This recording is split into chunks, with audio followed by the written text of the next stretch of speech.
There's some out there that believe that fast speeds, tall heights, and big jumps equate to dangerous. But they're sorely mistaken. That's not danger. He understands someone that gives their life to be a light and salt in this world is dangerous. That's dangerous. That's dangerous. He understands when homes are strong, churches are going to be strong. When churches are going to be strong, the community is going to be strong. When communities are strong, nations will be strong. And that's dangerous. That's dangerous. That's dangerous. Titled Dangerous. And there's a lot of kind of misconception on what we're talking about when it says dangerous. I see you guys hashtag it, or Chancho says it all the time with like live dangerously or be dangerous, or kind of what that looks like. And it's not necessarily always the action of being dangerous. Like, am I walking on the edge of a cliff? Am I doing something that is an adrenaline boost that's dangerous to me physically, or is it something else? And we're going to kind of talk about what that something else is. And so stripping away everything else and looking at what living dangerous looks like. We know that there's no Switzerland, there's no neutral ground in this battle. You're either for God or you're against God. And so, what side are you dangerous for? Are you dangerous for God and against all of His enemies, or are you not a threat to that? So we're going back to the core of what it means to live dangerously. We're looking at what that looks like, and we're using the Love Is series as kind of a springboard, because the Love Is series is kind of a how to make relationships better, how to do things better in your life. And so we're using that as the spring to is how do I do relationships better? And then now, the so what? The now what? What do I do now? What do I know? Okay, I know how to make my relationships better, but now, what does that mean? And that's where we pick it up. If you guys don't know who I am, my name is Caleb. I'm on staff here with ElevenTwelve. I work with the administration and our missions and our Costa Rica trip and everything. So that's who I am. If you guys don't know who I am, I'll be glad to meet you guys after. I also lead a small group here, so my guys know me very well. So just kind of give you a little bit of background on who I am today, and so you guys get to know me a little bit better. But I'll get into that when I get into a couple different points later on. But so today we're gonna tackle this first idea of dangerous, and what does it mean to be dangerous? What does it mean to live life in such a way that is a threat to the enemy of our Lord? And so often we think it's being out there and being super evangelical, or being super apologetic and being able to defend faith and defend it and argue God's existence. And sometimes, it'll manifest in that sense, but at the same time, it also manifests in other senses as well, in other situations. And so the first step, and the thing that I'm talking about, is family, which in a lot of situations we don't think is a way to live dangerously. And so I'm going to talk about what family, from a biblical definition, looks like, and then I'm going to talk about what family kind of looks like for you guys, because we all come from very different walks of life, where our families are, if they're Christian, non-Christian, do they go to church, do they not go to church, have they never been to church in their life? We all come from opposite ends of the spectrum as far as that is concerned. So when I jump into this, I want you guys to make a separation in your mind. Take the what you're going through, what your life looks like, whatever X, Y, and Z is for your family, and I want you to put that on hold. We'll address it kind of towards the end. But right now, I want you guys to just strip that away. If you have this proverbial whiteboard of all the definitions and everything that you have of family, I want you to erase it right now. And I want you to fill it with the definition that God has given us in the Bible. And that way you can have what a perfect biblical family looks like. So if you guys want to open up your Bibles to Ephesians chapter 5. And if you guys are not familiar with Ephesians, or you're kind of new to this, Ephesians is a letter that was written. Paul, who's an apostle of Christ that follows Christ, he writes this letter to this particular church in Ephesus. And it's a part of a series of different letters that Paul writes to different churches, and kind of, he sees a problem, or they're struggling with something, or they need help in a certain area, and Paul will write a letter and say, hey, you're struggling with how to do families correctly, let me talk to you about it. And he'll define it and give them pointers and give them little things to fix their family life. And so that's kind of where we're picking it up here in Ephesians. That's exactly what Paul's writing. He's writing to the church at Ephesus and saying, this is how to do Christian households better. So we're going to start Ephesians chapter 5, verse 21. It says, submit to one another out of reverence for Christ. Submit to one another out of reverence for Christ. And that's going to be the underlying theme for all of them. You submit to one another because Christ You're doing it for Christ. You're not doing it for yourself. You're not doing it for the other person, but you're doing it for Christ.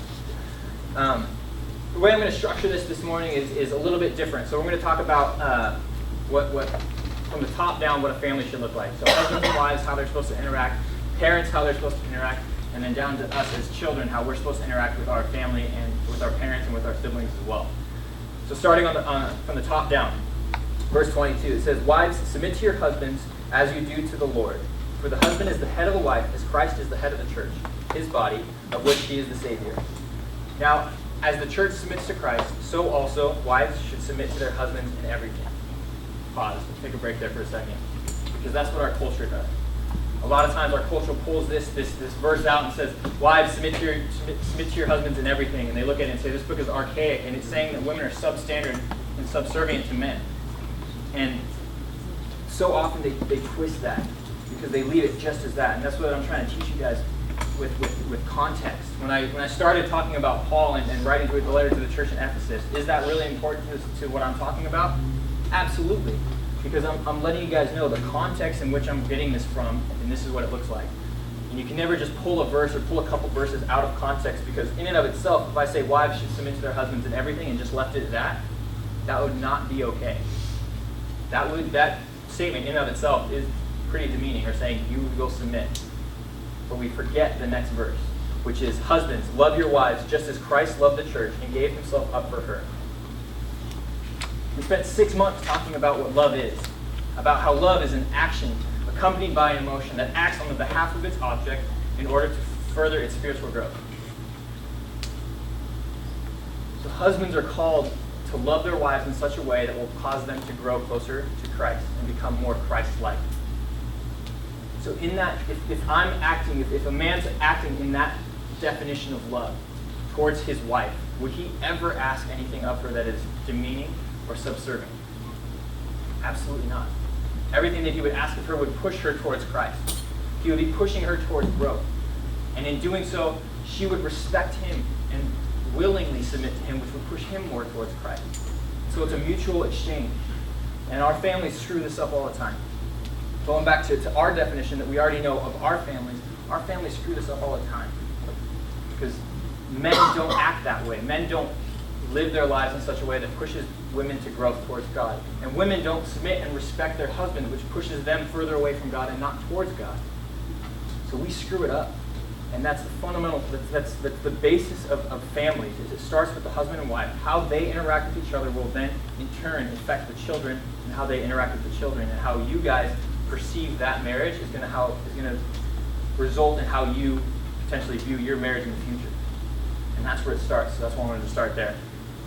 Going on, these next few verses talk about how husbands have an additional responsibility, a responsibility to lead their family spiritually, which for us men is a call that is one that I take extremely with a lot of weight to it. Because at the end of my life, when I'm standing before God and explaining every decision I've made in my life, if I get married and have a family, I now have to stand up in front of God and explain their lives as well. Because now I have a spiritual responsibility for my family and for their faith and how they live their lives as a result of my leadership. So men, don't take this next part lightly. That is your calling as a father. That is your calling as a husband, to be that leader. And that responsibility falls on you. But again, in the context of how Christ loved the church. Christ gave his life for the church. Christ gave everything for the church. And that's how we're supposed to love, so that they will respect. Does that make sense? Does that kind of put it back into context, where it doesn't say, wives, submit to your husbands in everything, but also husbands, love your wives? Jumping down to chapter 6, verse 1, it says, "Children, obey your parents in the Lord, for this is right. Honor your father and mother, which is the first commandment with a promise, so that it may go well with you and that you may enjoy a long life on the earth. Fathers, do not exacerbate your children. Instead, bring them up in training and instruction of the Lord." I'm going to kind of reverse this a little bit if you guys just want to just bear with me here. I'm going to talk about this start at verse 4, and I'll work my way back. So I'm going to start with parenting and then go to children, which essentially, that's where we all are in life right now. We're all children to somebody. If you're in this room, you're a child to someone. whether it be your parents or maybe you live with your grandparents. That's your relationship, and that's what I want you to do this as, okay?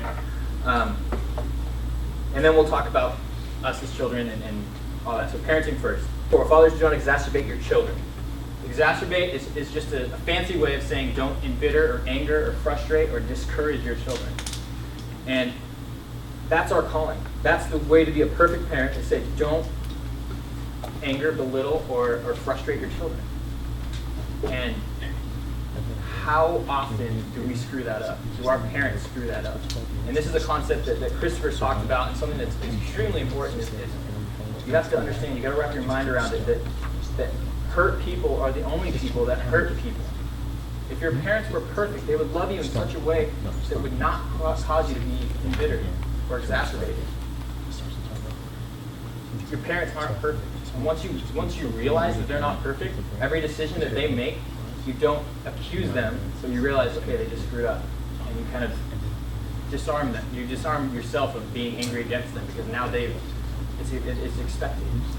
Not to excuse parents, but at the same time, we screw it up. And just to kind of give you guys an example, just so you get to know me a little bit better. My dad was, growing up, it was really hard for me to connect with my dad. My relationship with my dad was not the greatest. He commuted for work, so he would drive, and he'd be gone about 3 days a week. So he'd come back sometime midweek, and when he'd come back, he'd be super tired from work and exhausted, and he's a perfectionist, so everything had to be done like a particular way. If I didn't put my shoes away correctly, then he would yell at me, and there's all this kind of stuff. So my relationship with my dad kind of turned into this, in my life I had to like almost walk around on eggshells when I was around him. I didn't want to upset him or anger him, because he would explode and react with anger and frustration towards me. And so our relationship became very, very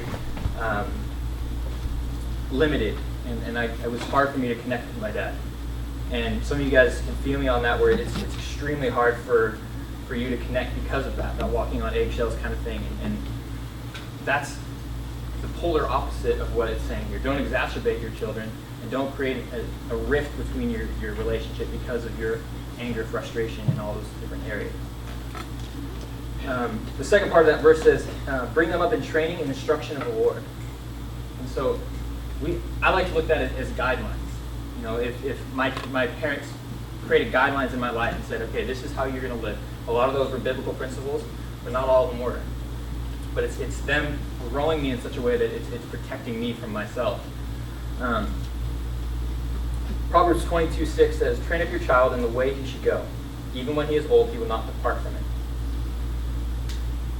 And that just means if my parents set up guidelines in my life that train me in a way to make sound judgment and good decisions, that by the time I get old, I'll still have that same wisdom and that same discernment to go in and make those sound decisions. My favorite way of looking at this is again, the perspective of discernment. And if you guys don't know what discernment means, it just means decision making. Decision making with wisdom, paired with wisdom and understanding. So I don't just make rash decisions on the spot, but I can actually sit back, take a step back, look at all my options, and logically pick the best one. That was the best thing that my parents ever gave me. And again, I think that families in our culture make that mistake so often, where they say, hey, don't drink, don't do drugs, don't have sex, because I said so. And they leave it at that. And then when anytime you push back and say, well, why can't I do this? They say, because I said so, you live under my roof, you have to follow my rule. But they don't give you an explanation. And I think it's much more powerful to take it that step further and explain the consequences to what those things are. So if you say, hey, don't drink, because if you drink, you're going to put yourself in a situation where you lack judgment. You're not able to make those decisions with a clear mind, because now your mind is clouded, and your decision making and your logic is screwed up. Don't do drugs, because at the end of the day, it's super expensive. I've seen families get ripped apart because of it. I've seen relationships fall apart because of these things. And don't have sex before you get married, because you can do whatever you want, but you're going to screw it up, because you're going to create relationships when you're going to be very intimate with somebody, and then if you break up down the road, now you've created a rift between them, you've destroyed part of yourself, you've destroyed a part of them, you can't respect yourself the same way. All these different things, but they never tell you that. They just say, because I said so.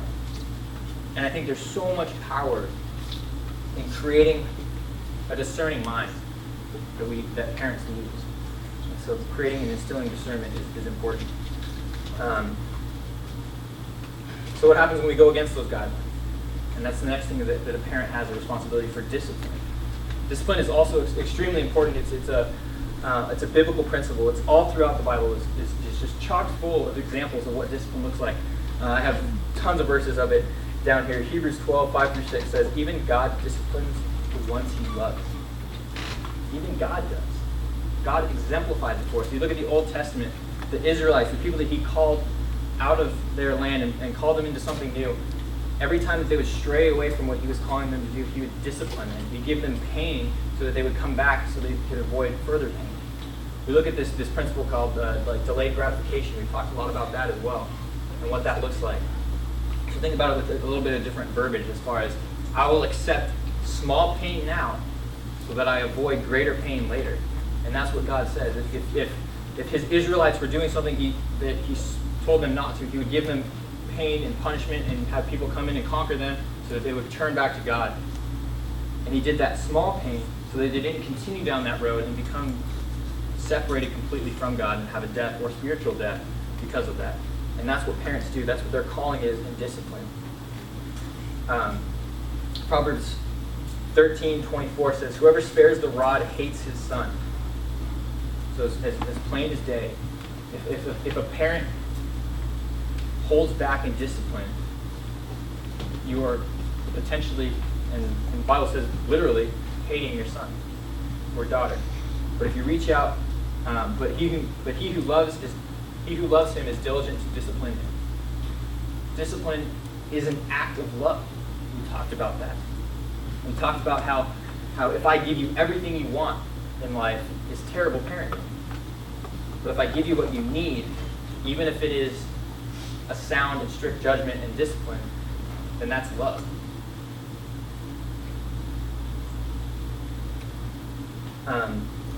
Lastly, on parenting, I said there's a rift between my father and I because he was so quick to anger and quick to pushing me away. And Christopher used an example a couple weeks ago as far as if a son or daughter arrives home after curfew or gets home late, and typically the parent gets upset and yells at them and says, hey, why are you late? You passed curfew, you're grounded, you can't do this, you can't do that, blah, blah, blah, and gets really frustrated and angry. Which us as children, then we reply with anger and frustration. What if on the opposite end we replied with kindness? What if as a parent they replied with kindness? When you show up late, they come up to you and say, I'm so glad you're home. I was worried, say, what was wrong? Can you explain? What was your side of the story? What's going on? I'm glad you're home. And instead of being defensive and angry, now they bridged the gap, and now you can have a relationship. Instead of pushing your relationship apart, you're now pulling together. And that's the first step. So now what's our role as children? Verse 1, children, obey your parents, for this is right. Honor your father and mother, which is the first commandment with a promise, so that it may go well with you, and that you may enjoy long life on the earth. That's a direct quote from Exodus 20, talking to the Ten Commandments when saying, honor your father and mother, so that it may go well with you, and you may enjoy long life on the earth. But what does that look like, practically? What does honoring look like? It's not doing everything that they tell you just because they said so. It's not blindly just following them, but sometimes it means pushing back. Sometimes it means humbly going to them and seeking that why piece. More often than not, that looks like a week later. Like, let's say your parents say, hey, you can't go to that party this weekend. You're like, well, why not? They're like, because I said so. Like, well, you can get angry and frustrated. Or you can go back maybe like the next week and say, hey, why didn't you let me go? I just help me understand. Help me see what you're coming from, because I just don't get it. And they say, well, your dad was going on a business trip. I wanted to make sure that we hung out as a family this weekend before they were gone. That gives you so much more to go on. Whether you agree with it or not, it still gives you something to go on. You can see their logic, you can see the reasoning. Which brings me to our next point, which is respect. Respect and support. Okay? Starting with respect. In my family, respect was huge. Calling my mom and dad, the only thing I ever called them was mom and dad. If God forbid I ever called them by their first name. Again, your family may be different, but if I ever called my dad or my mom by their first name, things would get rough. All right? And you know what I'm talking about. Wherever your relationship is, you start pushing, your parents push back, and you start getting more aggressive and getting a little bit more, until finally you cross that line, and then the tone of their voice changes immediately, and you're like, shoot, I wish I didn't say that. And you kind of already shy away, right? We've all been there. Respect is huge. Respect doesn't come out of 100% agreement. Respect does not come out of, I agree and I love the decision you're making, so I'm going to follow it. Respect is a choice that you make to show them the respect that they deserve. I was in the military for a number of years, and that was huge. I didn't agree with every order that I was given, but I don't have the choice to follow that or not. I just give the respect that's due and do what I have to do. Because I like doing it, not because I agree with it, but because I have to. Support, which comes along hand in hand with that. Supporting their decision even though you don't agree with it. And this is where it gets really hard. It's extremely hard to support and respect something that you don't agree with. But as children, you don't have that freedom to make those decisions in your life yet. At the end of the day, you still live under your parents. It's their calling. All right? Now, again, take a step back, take your situation out of the equation, and then put this back in the biblical definition.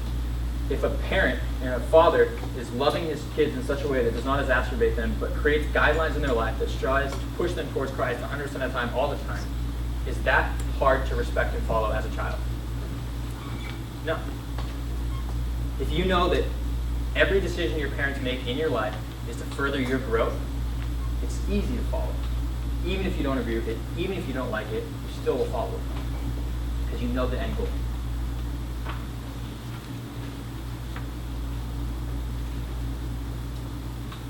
I think that is so important to all of us.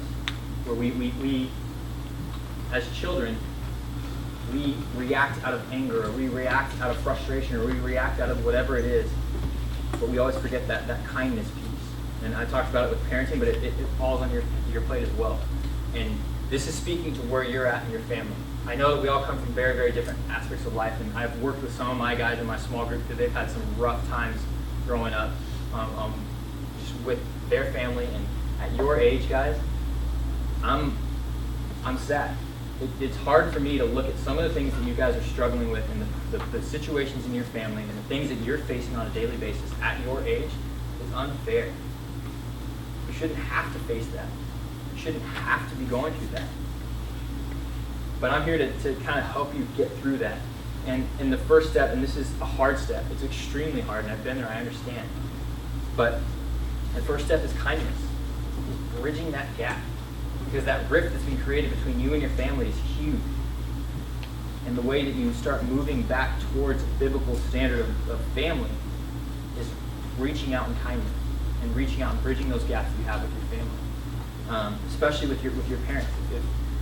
What if on the flip side of it, you get home late, you're past curfew, and your parents start yelling at you, and instead of getting angry and reacting and yelling back at them, you come up humbly and say, "You're right, I'm sorry. I apologize, you're right, I accept being grounded. I don't agree with it, but you're not going to say that. I just keep it inside, and okay, I'm sorry." And you reach out in respect. It's going to defuse their entire argument, because when they're coming at you with anger, and then you reply with kindness, they have no option but to just drop it. And instead of a potential argument that pushed you further apart, now you've started to pull together again. Kindness on your end, the way that you choose to react, the way that you choose to interact with everybody in your family, is where this starts. I think that the devil understands the implications of that. That if I can pull apart a family, then I can potentially destroy futures. I can change who you are just by the way that you were raised, or just by the way that you're at home. I can shift and destroy the relationship you have with the biggest supporters of your life. It should be the biggest supporters of your life. If I can start one argument in your family that will push people away and destroy your family, that's powerful. And I take a potential threat, a potential danger, and I make it, I null it. I make it the threat gone. If husbands were to love wives in such a way that they push them to spiritual growth, and if women and wives were supposed to support and push their husbands towards spiritual growth to be more Christ-like, and that love was complete, that's dangerous. That's dangerous. And if parenting done well, if parents did not anger and embitter their children and created guidelines that pushed them towards Christ and made them more Christ-like, so in their adult life they could exemplify that, that's dangerous. And then taking a step further for you guys as children, if you understand what it means to honor your parents, to respect them, to support them, and to react and act out of kindness and not out of your emotions, to create, to bring your family back together, that's dangerous. And that's what I want you guys to understand, is with family comes a ton of power.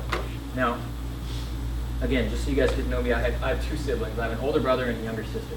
My brother is 18 months older than me, and my sister is also 18 months younger than me. So there's that age gap. It's just enough that when my brother's hanging out with his friends, like, I'm not cool, you know? He's like, I can't be seen with my brother. And then when I'm hanging out with my friends, he's like, I'm so much cooler, I'm much more mature than your friends, so I'm not gonna hang out with you. And the same thing with my sister was the same dynamic, which led to so much anger and frustration and bickering and arguing with my siblings. We were never super close growing up. Now we're much better because we're all different parts of life now. We come together, it's a very different story. But growing up, we were always frustrated. And I'm going to go out on a limb here. For those of you that grew up in families with odd number of kids, it's always like this, where someone's always the odd man out. So for me, it was like me and my brother versus my sister, and my sister and my brother versus me, or my sister and I versus my brother. There was always somebody that was the butt of every joke. There was always somebody that was kind of made fun of and kind of thrown under the bus all the time. For those of you that grew up with, you know, a single child, like, bear with us. You don't know the pain. But that's what I grew up with. I grew up with constant bickering growing up. Anytime that I went home, it was like there was either me against somebody or somebody against me, and it was always this going on. And when I was in high school, it got hard sometimes. Where my senior year, I was, obviously doing all of the academics I was doing. I was highly into martial arts, and I was doing that on top of all my schoolwork. And then on top of that, I was also taking college classes. So I had a full load of stuff. And by the end of my day on Friday, I'd be on my way home, and I would be exhausted. And I just remember thoughts of dread, of being like, I just don't want to go home right now. I know that if I go home, the bickering's going to start, arguing's going to start. My dad's home, so he's going to be angry, so I got to make sure I don't upset him. And then my mom has a list of 20,000 things I have to do before I can do anything I want to do. And I'm going to be working with my dad in the yard this weekend, like all this stuff that I don't want to do. And I'm like, I remember going home on a Friday night and just being like, I don't want to go home right now. And I know you guys feel me on that. We're going home. It's sometimes the hardest part of your day when you're like, I'm just so exhausted and I just want to go home and relax, but I can't. But what if you just imagine with me here, if biblically we followed what a family should look like, that time of day on Friday after you're exhausted after a long day at school, that should be the excitement of your day. Where you're like, I've gone through all the crap, I've done everything I need to do today. Now I get to go home to the biggest supporters of my life, the biggest encouragers, the biggest people that know my story. I'm going to go spend time with them. People that are going to be there for the rest of your life, whether you like it or not. Your brother and your sister are going to be your brother and your sister. So going home, like, that should be our mindset. It should be that breath of fresh air of people that are like-minded. Now I'm finally a place I can relax. That's what family should be. But because the devil understands the power of it and how dangerous a family like that is, he destroys it. And we let him destroy it. Culture defines our family in these kind of very umbrella topics, where fathers are considered angry or absent and not there, or apathetic and they just don't care, right? Or mothers are consumed with continual nagging or frustration or to-do lists in my case. And then children are considered a nuisance, or they're considered an expense that now I got to pay for all this stuff. That's how culture defines it. And what if we threw that aside and we said, I'm going to go back to the biblical definition of what family should be. If you guys want to live dangerously, cast aside what culture says is okay and take up a dangerous idea of family. Go back to the most dangerous book that we've ever known and get the definition of what a dangerous family looks like. Because a dangerous family is one that's united, one that exemplifies a good marriage, that exemplifies good parenting, and exemplifies humble and respectful children. That's a biblical family. That's dangerous. If you want to fight on the front lines, that's your family. That's your game plan. There's a lot of families that are broken, and I know we all come from at least to some degree. That's how culture defines it. Families are broken.